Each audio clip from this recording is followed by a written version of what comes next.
Welcome back. This is Week 5, Lecture 1, The Economy of Salvation in Late Medieval Theology. In this lecture, I hope to give a brief overview of some of the basic points of the theology that started to develop after the Schism, as we move into the observant movement, but after the Schism, which was really this sense of the Schism shocked later Middle Ages, because this is the theology that Luther was taught, and which was prevalent at the time when he was growing up and going to school. And I'll be coming back to many of these points later on in the lectures when I get to Luther. I talk a lot about some of these issues also in my Luther book that you'll be reading these parts of, or most of, later on. So this is kind of setting the stage. Now, I will try to keep this as succinct as possible, but there's some basic structures and things we need to understand Luther and what was going on with the emergence of what has been called the Reformation. And one of the major institutional contexts thereof was the university. So I'm going to start with the university. Now, I could spend an entire course on talking about the universities. But they are important. So I'm just going to be giving kind of the highlights and some of the developments and issues very briefly to understand what was going on. Because, again, the Reformation has been called a university movement because it starts in the university. And there was a movement of Reformation in the university for curriculum reform, which we'll be talking more about next lecture as well. Okay, so that kind of sets the frame. So now we can just begin with what was going on. To understand that, we need to understand the university and the medieval universities and the academic theology therein, because it really shifted and changed as we move into the 15th century. Now, the origins of the universities. It's really the late 12th, early 13th centuries. And the university is a particular institutional form. Not every school or center of learning was a university. There were schools where you could study, cathedral schools, palace schools, monastic schools that were not universities. And Paris was a major cathedral school. It was only in the course of the early 13th century that Paris became really a university. Now, interestingly, the term universitas in Latin just means the whole. It's the root of our word the universe, as well as our word the university. It means the whole. And it originated in Latin and started being applied to the communes and the guilds. These were developments of the 11th, 12th centuries. And I think I talked about some of this a little bit in terms of the communes when I talked about the basic structures of Christendom, where they would function as a unit, as a whole, as a legal person, rather than as individuals making up that membership. Now, the guilds, the trade guilds, whether you're carpenters or weavers or blacksmiths, function similarly in that they were a corporate group, a guild. And they consisted of masters, who were the artisans, and apprentices, or students, so to speak. And if you wanted to become a blacksmith, you could try to become attached to your local guild. And if they were accepted you, then you would work as an apprentice for a number of years underneath a master blacksmith. And only after a number of years, if you've proved in yourself, could you then present your master work to show that you were qualified to become a master yourself. And if your master work was accepted by the masters, you would then be deemed a master and become a member of the guild as a master. Now, that basic structure was the basic structure of the university. It just hadn't developed to that point yet. And what basically happened in Paris, and it's kind of funny because if you ask Italian scholars, they'll say the first university was Bologna. If you ask English scholars, they'll say it's Oxford, but Parisian scholars or French scholars will obviously say it's Paris. I'm not so concerned with that debate. I do think it's Paris. That's not because I'm a Francophile by any means, um, but because of the nature of the university itself, in that a university defined as having a faculty of liberal arts, and then at least one graduate faculty. Bologna starts out as a law school, and so it later develops other faculties. Oxford, even though it's somewhat debated, still kind of seems to indicate a model along the lines of Bologna. It's just developed into a full-fledged university earlier on. Cambridge developed as a result of some of the issues and events that I'll be talking about briefly here. Because what was going on in Paris was the way it used to work, cathedral school, is if you were a teacher and wanted to start teaching in Paris, you would have to go to Paris and present yourself to the bishop. And the bishop would see and test you, basically, to see if you were qualified, ask for your kind of a resume, whom had you studied with, and maybe even give you a kind of a test, and then would present to you, if you were found worthy, the license to teach. It gave you the right to teach, basically, if it's from Paris, anywhere. The jus ubique docendi, the right to teach everywhere. Other places would only grant you the right to teach in that specific locale. But Paris had the stature that would give you the right to teach anywhere based on your license, the licencia. And in some ways, in the English and the French university systems, there's still a degree today, the licentiate, licentiate. Some of the Canadian universities follow that too. But it all comes back to the license to teach. So then you would set up shop. You would have to rent rooms. You would have to advertise your lectures. And students would have to come, and then they would pay you directly. That's how kind of it really worked at Paris. So there was, Paris became very well known for its, as a congregation of scholars and teachers at Paris. They became the most famous center of teaching and learning, especially with regard to theology. And students would come to Paris. It was a big deal, but it still was not a university. And when it became a university, after a couple of events in the early 13th century, when because students have always been students, right? And after term, there were kind of general assumed terms of teaching.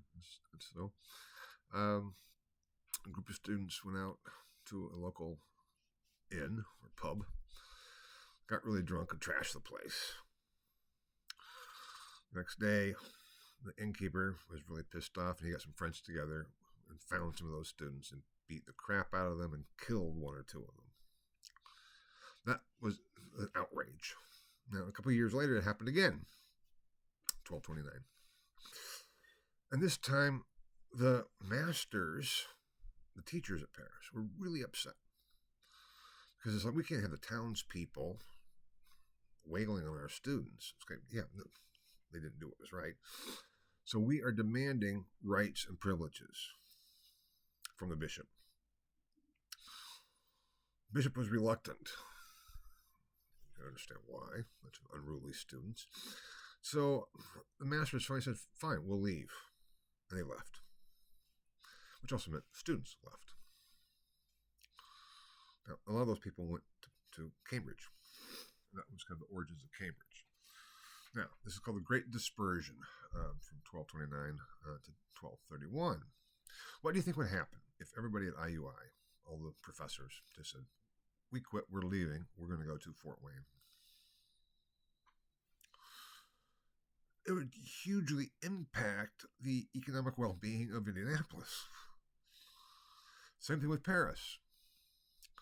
So after not that long of a while, the innkeepers, the people who were renting rooms, the restaurants, the bars, started saying, we got to do something about this. And, we have to get our scholars back, our teachers and our students. And finally, to make a long story short, the Bishop of Paris, with the acknowledgement of the Pope, and the Pope issued the bull Par Inscientiarum in 1231. This is basically the foundation charter of the University of Paris, and really establishes the university as a university. And in this document, this papal document, Parens Scientiarum, is addressed to the universities of masters and students at Paris, because there were guilds of masters, teachers, and there were guilds of students. Only over time did that become shortened from the universities of masters and students at Paris to simply the University of Paris. I'm not going to go into the whole history of this because we also had the establishment shortly thereafter of the Sorbonne, a college for poorer students, and we can go a lot into university structure and how it all worked. But that's something I want you to know in terms of the origins of the universities, this administrative issue of privileges, rights and privileges. And they could work as a whole. They could organize themselves. They received the right to govern themselves and to police themselves. And even today, we have, the university police. It's like, would you rather be caught by the university police or by the, Indianapolis PD? I think most people would say, well, I'd rather get caught by the university police. They get brought up before peer review, maybe at most. It's not the same as being hauled downtown and thrown in jail. So that's kind of what they were talking about. They also then legally defined every student and master at Paris as a member of the clergy. This gave them the right to be tried in ecclesiastical courts, not civil courts. This is a legal designation. It's not that everyone there all of a sudden wanted to become a priest in any way, shape, or form. So that is an important distinction to make, because so often, again, the Middle Ages have been seen as this age of faith where everybody just followed the dictates of the Pope, and all learning was overshadowed by theology and by what papal dictate, and that's absolutely false. I can show you a lot of sources that are very anti-clerical, against the clergy, against bishops, against everything, basically. Students have always been students. They were students also in the 13th century. We have letters from students running back home to their parents asking for more money. We have letters from parents to students saying that they've heard that son, I've heard that you've just been not going to classes or lectures, and you're just going out to the bar with your friends and playing your guitar. So I want to hear a better report, or I'm going to cut off the funds, and you're going to come back home and have to work. So things haven't really changed all that much at all, and which is also delightful, I think. But I want you to know that, again, this clerical status was a legal status that gave them the privilege of being subject to the jurisdiction of ecclesiastical courts, i.e. the bishop's court, rather than the civil court. And there's also this tension, it's called the town-gown tension, between the town and the gown, the university, over who has really authority of the members of the university. That's what this was kind of about. Now, it also had the right to present students for promotion and to grant the degrees. It still was sanctioned by the bishop, but they could have this structure to basically establish their own curriculum and requirements and determine who would get a degree at what point. So there's other aspects of Parens Scientiarum, but those are the major ones that are of importance. So that is something to keep in mind in terms of how it all works. Now I have up here too the curriculum and faculties. There were at Paris two primary faculties: the arts faculty and the theology faculty. Liberal arts faculty was the liberal arts undergraduate degree, and after a certain period of study, you could receive your master's of arts. There was something called the Bachelor of Arts, but it was not really worth very much. You would not receive the jus ubique docendi, or your license, just with the bachelor's. If you had a Bachelor of Arts degree from Paris, you could go back to your hometown and set up shop and teach. But you couldn't just teach anywhere, and certainly not at a university. To become a Master of Arts, you had to attend a number of lectures. Now, the lectures were not courses like we have. They were lectures increasingly on Aristotle, works of Aristotle.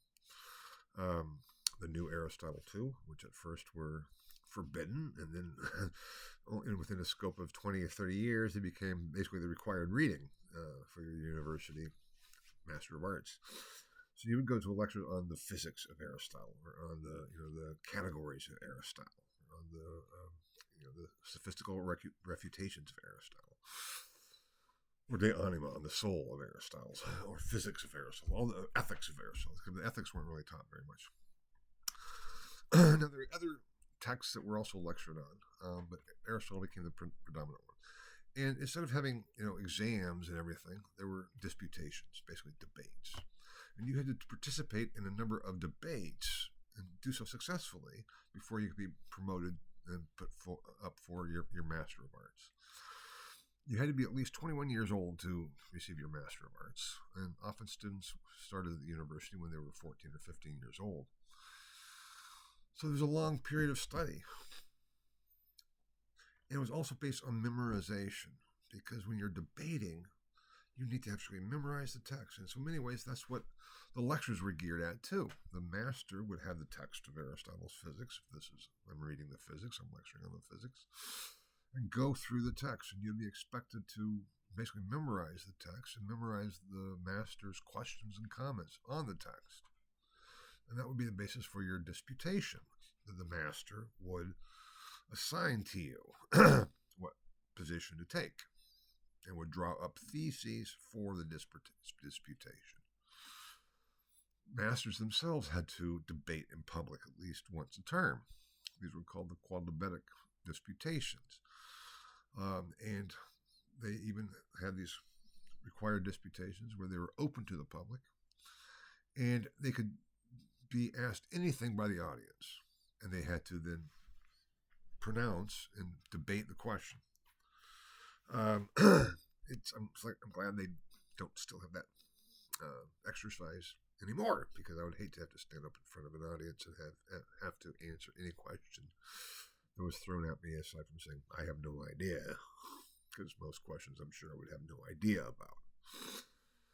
Because most questions probably would not be on Jordan of Quedlinburg or the Augustinians in the later Middle Ages, or Luther even. So anyway, these quodlibetic disputations are fantastic sources, and we have a lot of them, relatively a lot, to see what were the issues of the day. And they were brought up. Obviously this is not necessarily the common townspeople going, because the disputations were all held in Latin. It's the university community, basically.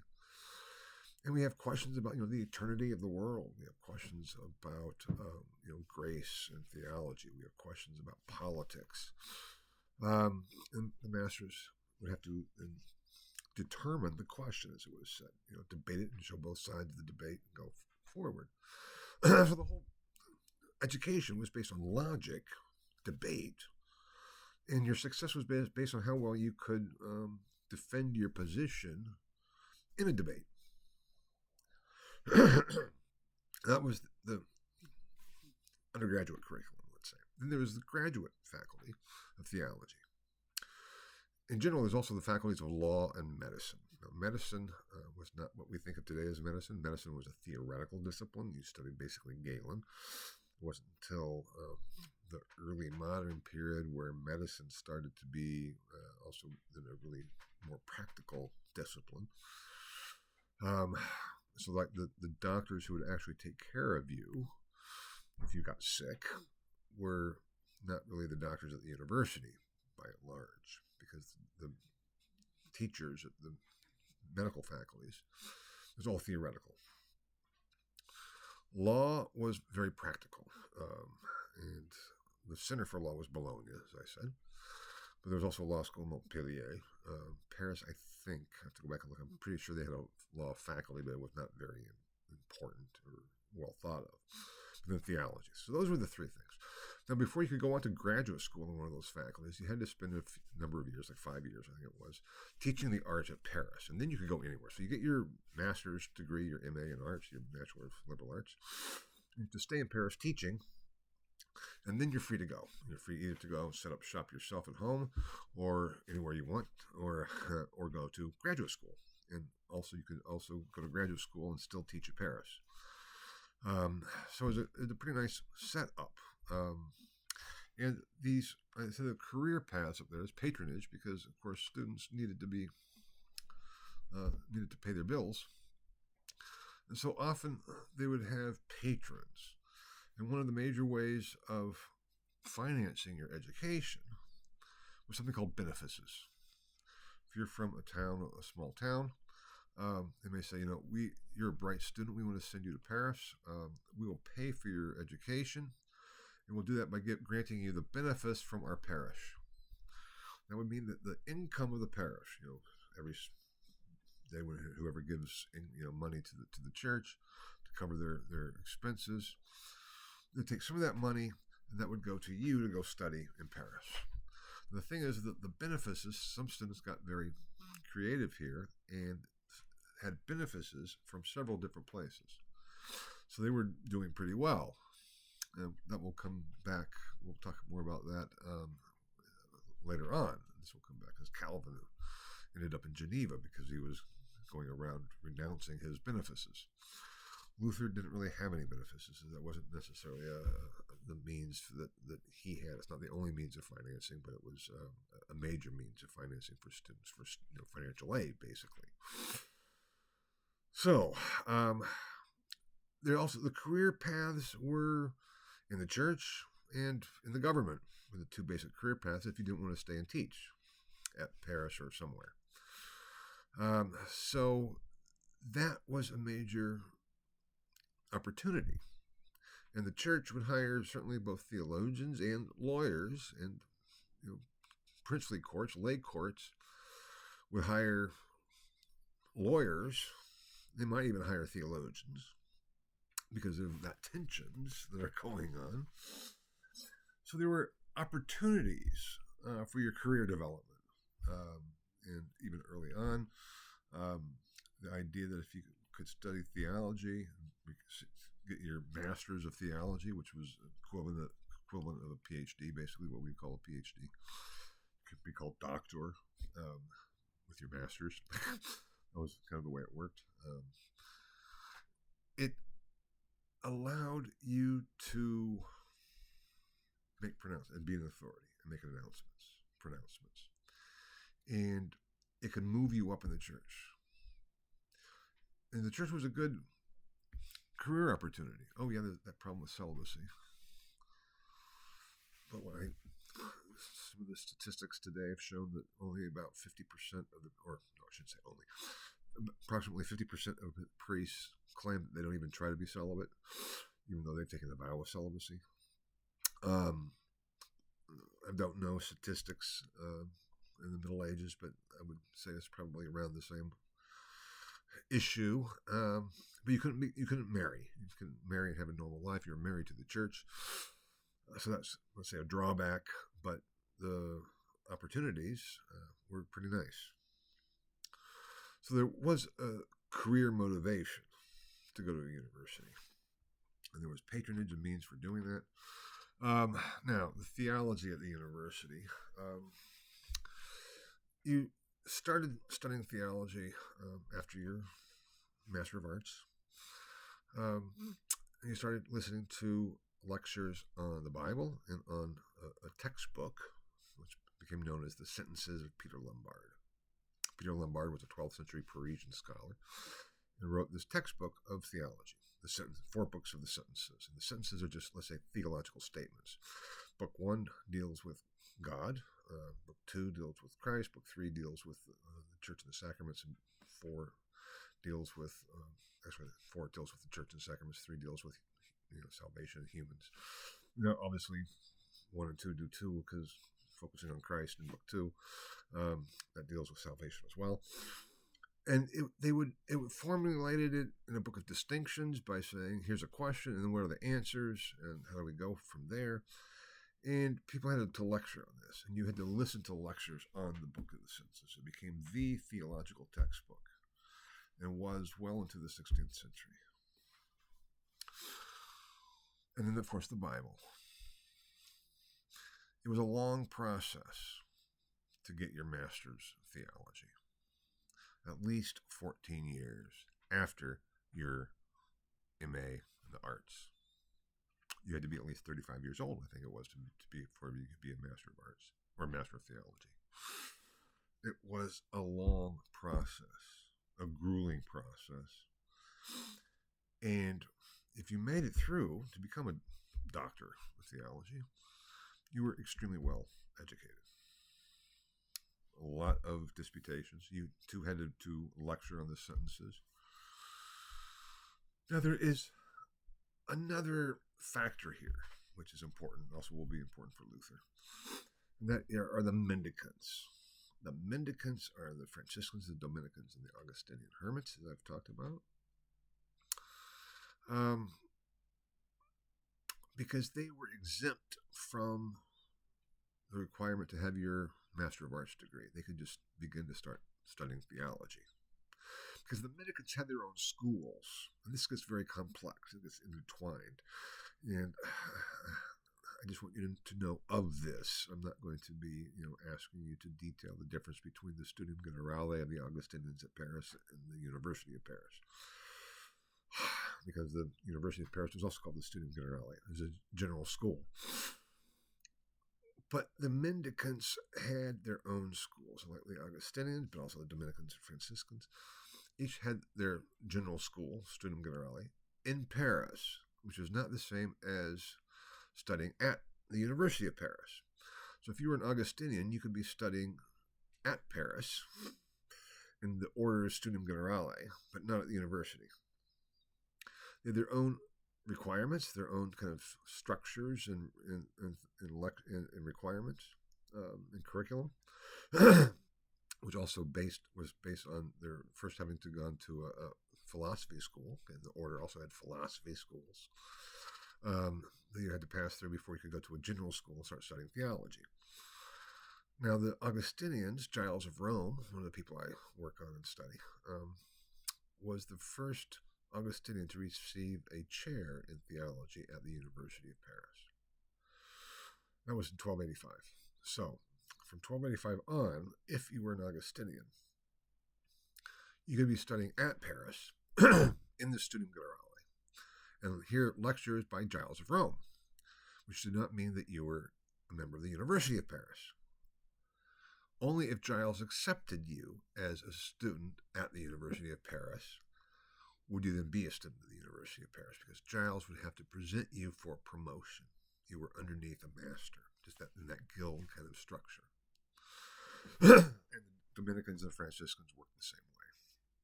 This also caused tensions between the mendicant theologians and scholars at Paris and I can't say lay because they weren't lay, they're all technically clerics. Not the regular, but the secular clergy. That distinction between the regular clergy, those who are members of monastic orders following a rule, and the secular clergy, those who are not following a monastic order and a rule. And most of the people of Paris are part of the secular clergy, even though they're not all priests. That's the whole point. There was tensions there and fighting. It also gets into university politics, faculty politics of theology. I mean, there's still faculty politics today. Surprise, surprise. And there was at the time too. And there was some real tensions at Paris between the seculars and the regulars as we go on. Now, that's basically the structure of how it all worked.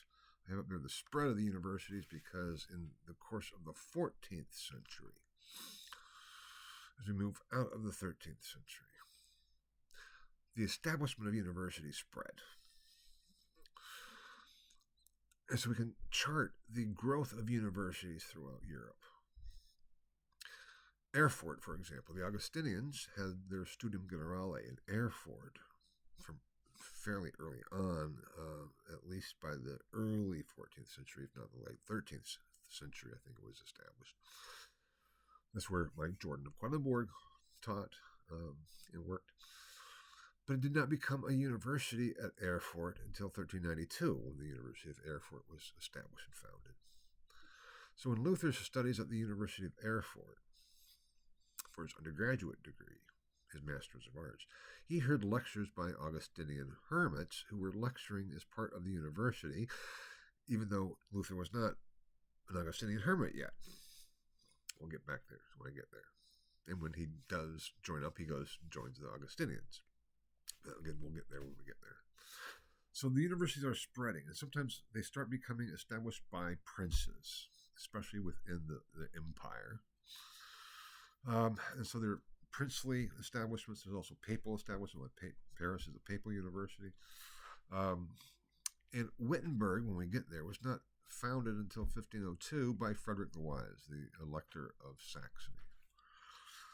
So we'll be talking about all these issues when we get there. So Wittenberg was a new university. That's important to know. And its structure, we'll be talking a lot more about that. I write more about that implicitly anyway. We're talking about Luther and his development. So that, I hope, gives you a sense of the structure of theological education as it's growing and spreading. And then I have up here on the slide the Wegestreit, the Via Antiqua and the Via Moderna. I'm not going to say much about that, but I know Lindbergh mentions the Wegestreit. The Wegestreit is just a German term that means the fight of the ways. And the Via is the old way. Via Antiqua is the old way. The Via Moderna is the new way. A lot has been made of this that is very much not historical.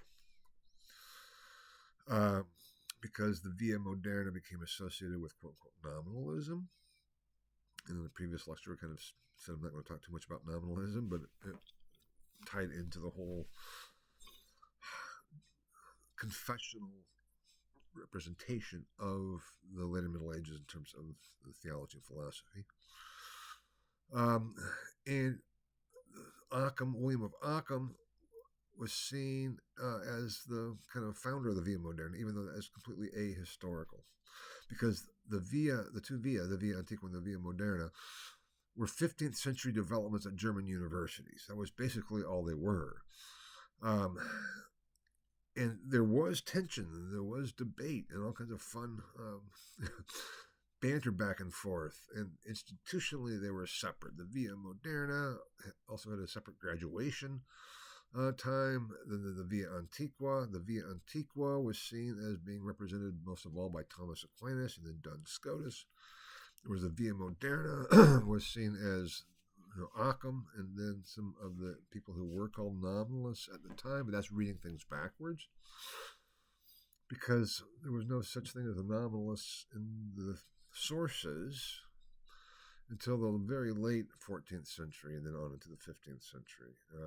And it all depends on what is meant by the term. But it ties into this long-standing general approach that all of intellectual history in the Middle Ages culminates in Thomas Aquinas, and thereafter what deviates from Thomas is a deviation of what is good and right, rather than being something new and different. So just know that, number one, Luther was part of the Via Moderna. He called Occam my teacher. That has been seen as the reason he was heretical. It's also been seen as the reason he was new and different. The Augustinians often were associated with the Via Antiqua, but yet there were a whole number of Augustinians in the 14th century who were quote-unquote nominalists, even though that was before the term even developed. But once it does in the Via Moderna, there were kind of associated with the Via Moderna, and the Augustinians too. So it wasn't just this sense of the Augustinians being the Via Antiqua, a good height with Bonaventure and Thomas and Bonaventure, and the Via Moderna with Occam. But this became a perceived fight and struggle between two different ways of approaching what was going on. And there are simply different ways of teaching the arts curriculum, but at some places they also had that distinction in the theological faculty. In Tübingen, for example, they had their own dormitories and everything else, and they started bantering back and forth. But usually a university was one or the other. This will come into play because at Wittenberg there were the VA and they start this in the later Middle Ages too, in the later 15th century. Both the Via Antiqua and the Via Moderna at certain places became associated with individuals, not just with Thomas and Bonaventure and Duns Scotus being a part of the Via Antiqua and Occam and some of his followers and successors being part of the Via Moderna. But at Heidelberg, for example, the Via Moderna was referred to as the Via Marsilii after Marsilius of Engen, not Marsilius of Padua, Marsilius of Engen. And the Via Scoti, the Via Antiqua at Wittenberg was referred to as the Via Scoti, following Duns Scotus. And then it's been argued by Dr. Vater, Heiko Obermann, that at Wittenberg the Via Moderna was referred to as the Via Gregori, after Gregory of Rimini. And that ties into Obermann's whole thesis. It's very tenuous. It's possible, but very tenuous. Number one, that because it's based on an abbreviation in Latin, it could also be referred to as the Via Guglielmi, which would be the way of Occam. So it really is not clear and definitive, number one. And if it was the Via Gregori, what did that mean? And did Luther then know Gregory of Rimini? And Obermann, Heiko argued that, yeah, he did. That's evidence of it. And my point is, no, he didn't. There's no evidence that he actually knew Gregory. So even if we accept the interpretation that the Via Moderna at Wittenberg was designated as the Via Gregori, and it could have been, there are arguments on both sides, that doesn't mean that Luther knew Gregory. It just meant that institutionally he was part of the Via Moderna that was referred to as the Via Gregori. So it gets very messy. I talk more about this in my book, and if you're interested or want to have questions about it when you get there, please feel free to ask. I can go into more detail, but for now, I don't want to get bogged down in all of that because that's not what's really important, in my view. That doesn't help us understand Luther or his development much at all. It certainly doesn't help us understand what was going on in the later Middle Ages. What we have here is then this spread of the universities. We have this increasing, let's say, conflict within how the arts and theology should be taught. And this is all post-schism. And then we have an increasing decline in theological standards. And I said it took at least 14 years to receive your master's of theology, become a doctor of theology in the 14th century. That's after your master's of arts. After the schism, after the plague, schism, standards began to be lowered. Luther started studying theology in 1509. He received his doctor's degree, his Master of Arts, in 1512. Now, I write a lot about that in my Luther book, and I forget exactly where it is, what chapters it's in, but I know those are probably the chapters that are assigned when you get there. So I go through and I show the actual decline in what was required. And it's almost shocking, at least it is to me, because there's no way 3 years of study can be equated with 14 years of study. Just impossible. But that's an argument in terms of Luther that I'll get to later on. But part of that was as an effect or result of the schism, the need to fill places, the need to address the problems with preaching and preachers, the need for people. And so standards were lowered. As universities were spreading and the desire to go to university was spreading, standards are being lowered significantly over time as we go into the 15th century. And there's a noticeable shift, too, towards moral theology. Because this is the age of anxiety, after all. After the plague, after the famine, the plague, the 100 Years' War, after the schism, this feeling of everything going to hell, the clergy felt the need to address this anxiety, the fear of the apocalypse, the end of the world. Okay, well, if it is, we better get our act together. And this sense of what's going on, how do we deal with this? And so this decline led to not going to say it was completely the cause of, but certainly led to an increasingly quantification of grace to try to make it more graspable and concrete for the common people. And that became the real focus. Moral theology is the pastoral theology focused on the people and what is being preached to the people. And as I think I said before, is you really don't preach predestination. You teach it, but you don't preach it because it's difficult to show that connection. You could, certainly, and it has been done. But the point is, you're trying to change people's behavior and their attitude. And obviously, for the clergy and the institutional church, it's an issue of power and authority, too. Of our own power and authority. Now, quantification of grace. This is the slide there with grace in the sacraments. I often refer it or use the analogy of Harry Potter. I love Harry Potter. And in the movies, I mean, I love the books are better than the movies, but one of the fun things about the movies is for the House Cup. You know, they have the competition for the House Cups. In the movies, they have these big cylinders filled with beads, and every time someone gets points to Gryffindor, beads are magically added to the cylinder of Gryffindor. And if they take them away, if they lose points, it kind of goes back. In some ways, that is like the quantification of grace, and the cylinder is the human soul. The idea was, how much grace do we have in our souls? And when we die and go to up to see St. Peter's going to look at our souls and see how much grace is in there and whether it meets the need for entrance into heaven. Now, how do we get grace? By partaking of the sacraments.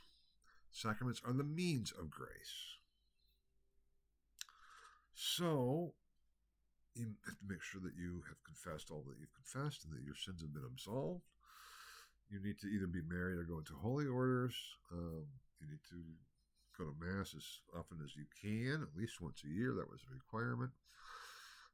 Taking communion, receiving communion, the body and blood of Christ once a year at least.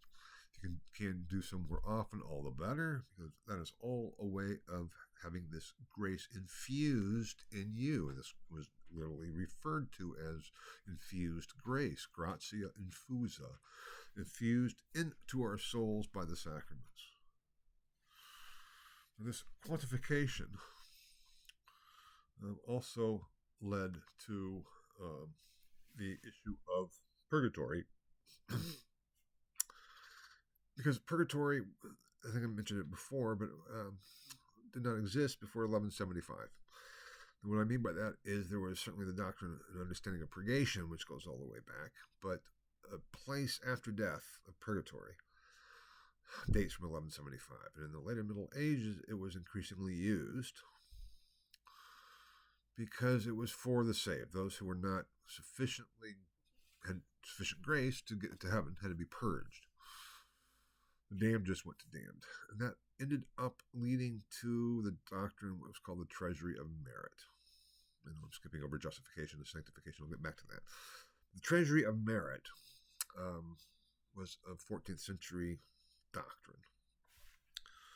And what it argued was that Christ in his death and resurrection had merited more grace than was needed to save everybody in the world who's ever been or ever will be. The meritoriousness of Christ's salvific death and resurrection.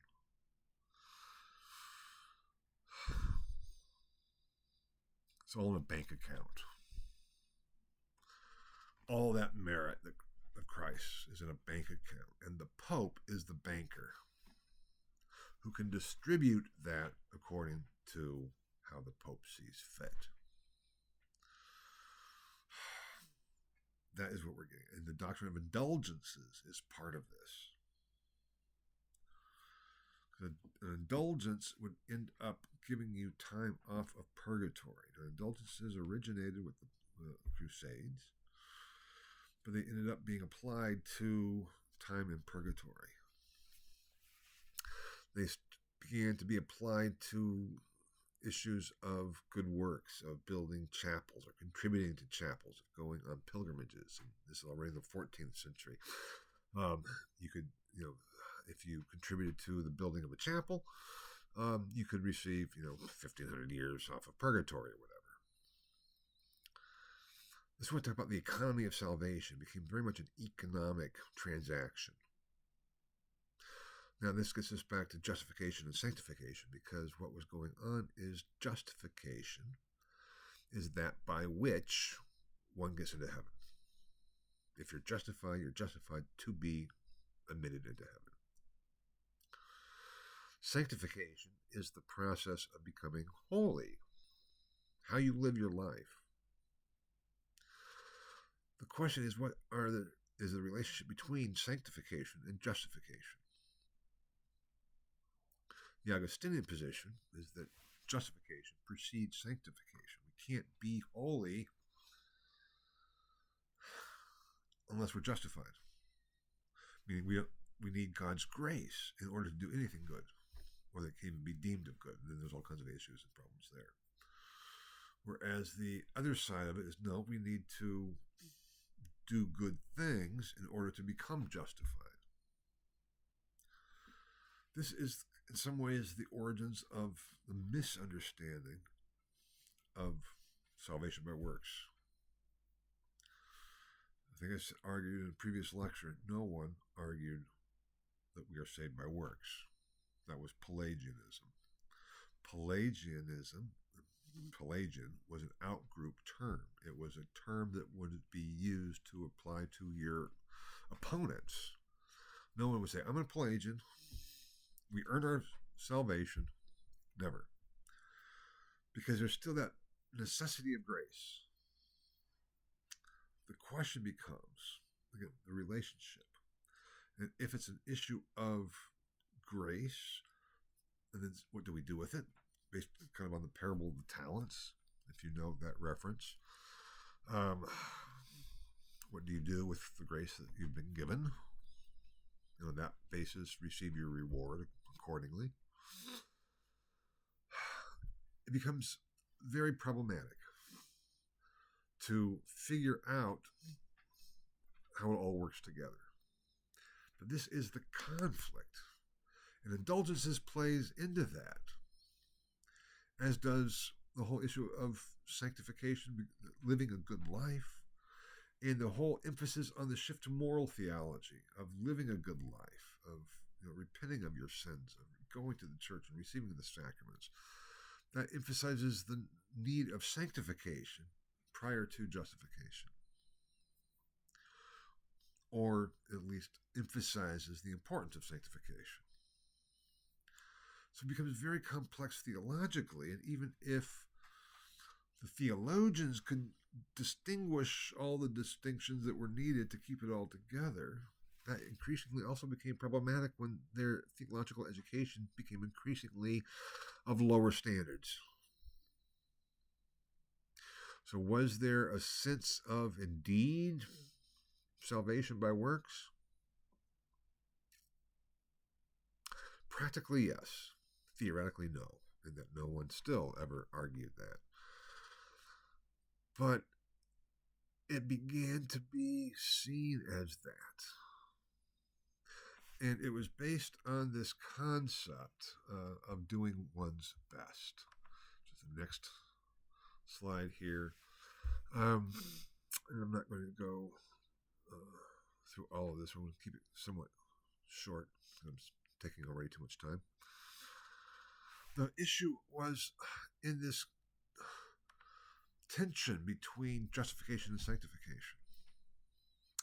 I know that I can receive grace by going to partaking of the sacraments, but how do I know that's sufficient for entry into heaven? I don't want to go to purgatory. I mean, it's better than going to hell, but it's not nice. And the literature that was circulating about what purgatory was like was not nice. It was as bad as hell, just about. So what do I do? Because that's really torture and suffering. How do I know if I am going to get into heaven? And the problem was you don't. And the phrase was developed in the 15th century, or the 14th century actually beginning, but then really developed in the 15th century with all the shifts and the changes going into the 15th century of facitibus quodunceas Deus non denegrat gratia, or to those doing what is in them, God will not deny his grace. This was a way to alleviate the anxiety. And don't worry, you just do your best. There's no way that anybody is ever worthy of salvation. That's a given. No one is worthy of salvation. It's all by God's grace. But you just need to do your best. Now, the idea behind that was to alleviate anxiety. How would you feel if I said, okay, there's no way any of you can earn an A in this course, but if you just do your best, I will give you an A. You might think, yay! But the question comes, how do you know if you've really done your best? What constitutes doing your best?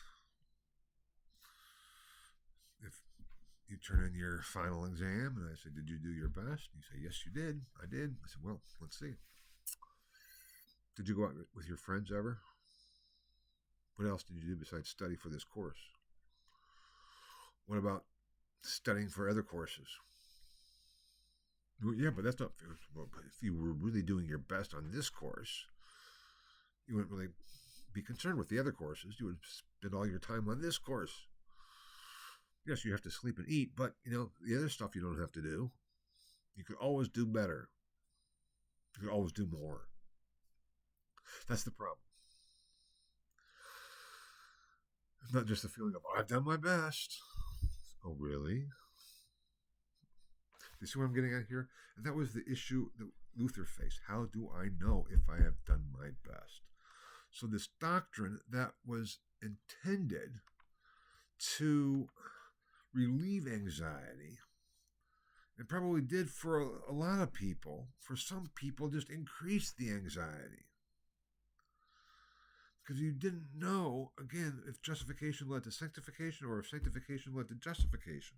If you were already justified and then is simply doing your best to become as holy as possible, or do you need to become holy in order to be justified? Now, in either case, it's not something that you earn. God has made a promise. God has bound himself, the self-binding God it was referred to, and made a covenant. Just like God made a covenant with Noah, with Abraham, he has made a covenant. If you do your best, I will grant you my grace. Great. We can rely on God's covenant and God's word. The problem is, again,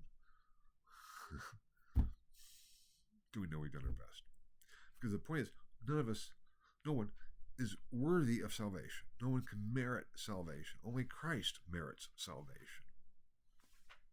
And Christ merited salvation for everybody.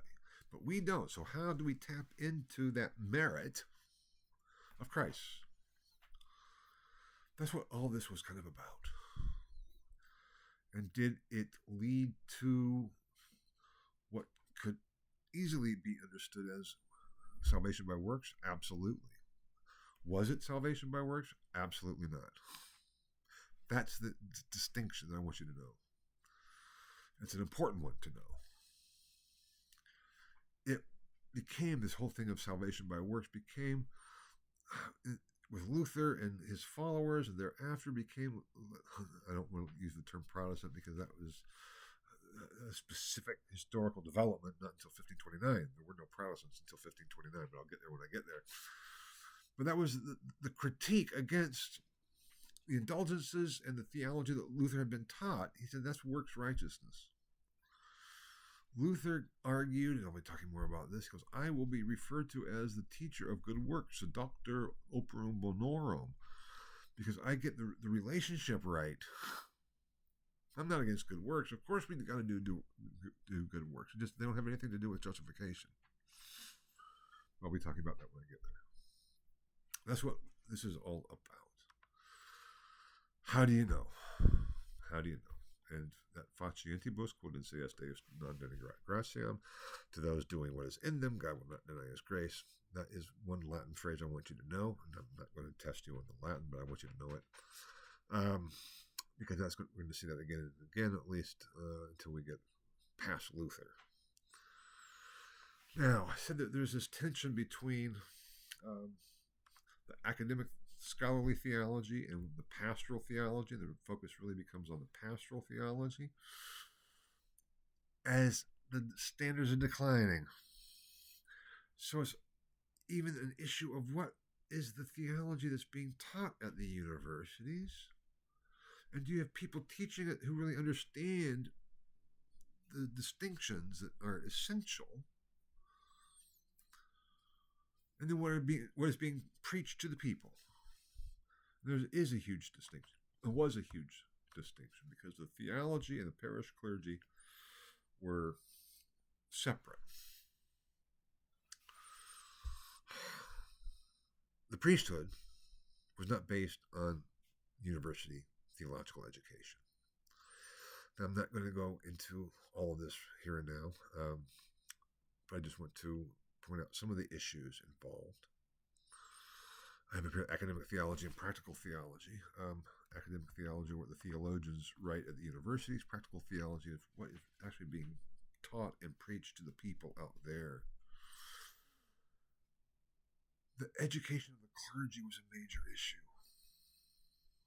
Your common parish priest didn't know very much, did not have a university education.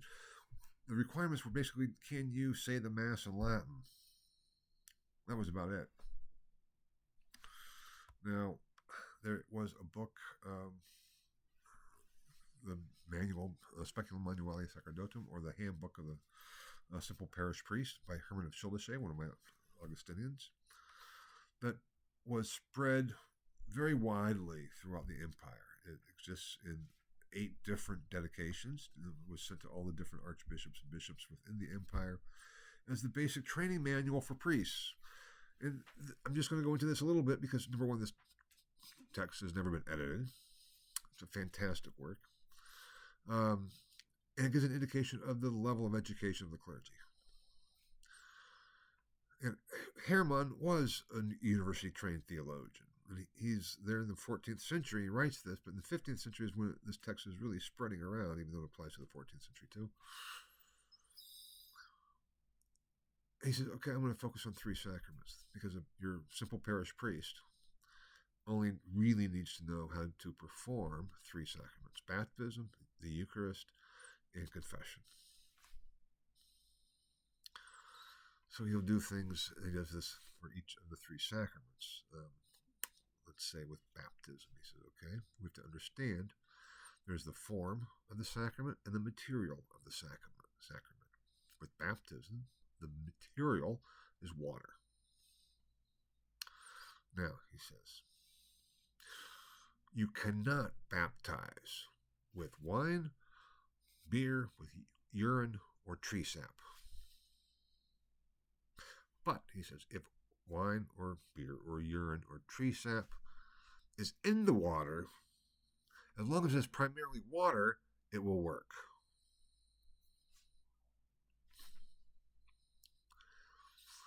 Now, you think, what the hell? Who was trying to baptize with urine? Well, you got to think about it. There was not modern plumbing. There wasn't plumbing. If you're a priest at a small little parish village, and you say, "Oh my God, I forgot I have a baptism." You can't just go into the kitchen and turn on the water.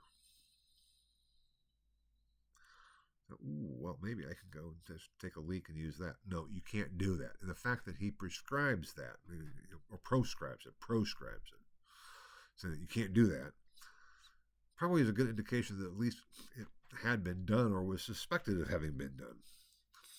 But what does it mean? Is that if it's in the water, it's okay, don't worry about it. It's like, well, you go to the well if you need water. So you go to the well, the common well. You don't know what had happened the night before. Let's say somebody comes home from the pub and, ooh, you gotta go, and there's the well. So you just take a leak and whiz in the well. Let's say then somebody else comes back from the pub and is feeling kind of sick and pukes in the well. And then the well, there's a tree hanging over the well, and tree sap drips into the well. And then the priest in the morning goes and gets the water. This was a way of relieving the worries of the simple parish priest, to say, don't worry about it. But it has to be at least primarily water. He says, the form of baptism. I baptize you in the name of the Father, the Son, and the Holy Spirit. In Latin. Baptismo te in nomine Patris, Filii et Spiritus Sancti. He says, if you don't get it right, don't worry about it as long as it's grammatically incorrect, but you have to get the first parts of the word right. He says also you cannot baptize in the name of the Father, the Mother, and St. John. It has to be in the name of the Father, the Son, and the Holy Spirit. But if you say in nomine Patras, Filios, et Spiritus Sancto, it will still work. But you can't say in nomine Atris, because then we won't know what that word actually is. So the grammatical endings aren't that important, but the beginnings of the word are. And if you err with that, it won't be an effective baptism. So on the one hand, there is this tension of there are some things that have to be right. Other things, don't worry about. And this is just a fantastic work. I mean, it's so fun to see what he's talking in the instructions. And it's like, okay. I'm not going to go into all the details here, but it's just a really fantastic work. It gives a real insight into the level of education of the parish clergy in general. Now, this is not talking about bishops. This is talking about your average parish clergy. Very low level. Basically, they can read Latin, even if they don't get it all correct grammatically. They might worry about some things, like what do you do if you're a priest and you go in and say Mass and you take a sip of the consecrated cup and you puke.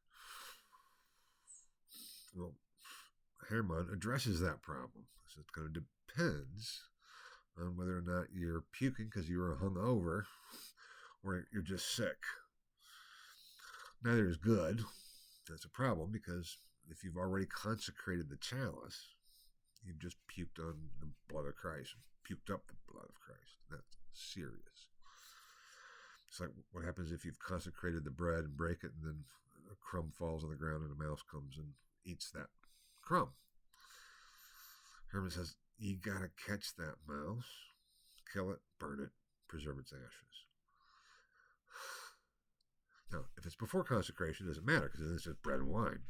But after consecration, this is the physical body and blood of Christ. You can't have a mouse running away eating the physical body and blood of Christ. Now, there's all kinds of issues like this I would love to tell you more about. So if you're interested, let me know. But I want to keep this as short as possible because this is getting at this issue of the level of theological understanding and the level of theological education of the general clergy and the public and the people out there. What did they know and understand? We have stories about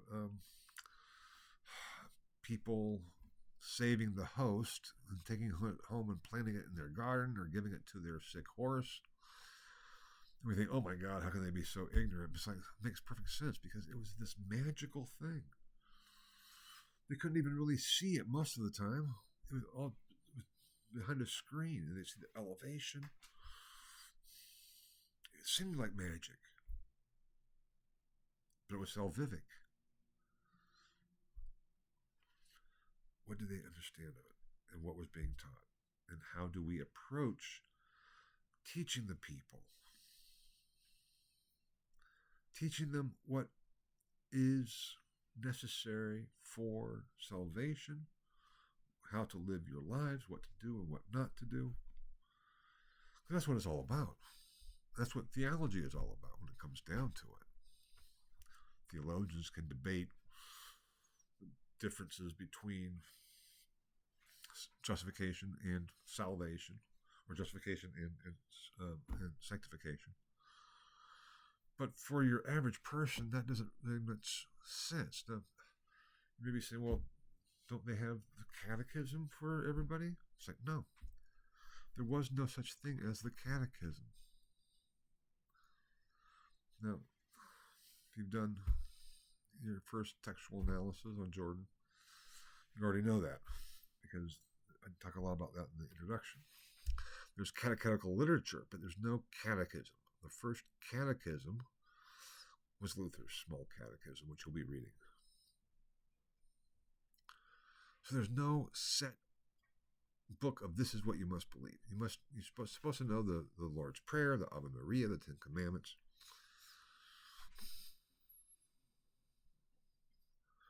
The level of required understanding was pretty low in the Middle Ages, in general, but in the later Middle Ages. And as we move into the 15th century, the level of knowledge and understanding of the theologians is decreasing, which doesn't help matters. We have a decreasing level of understanding.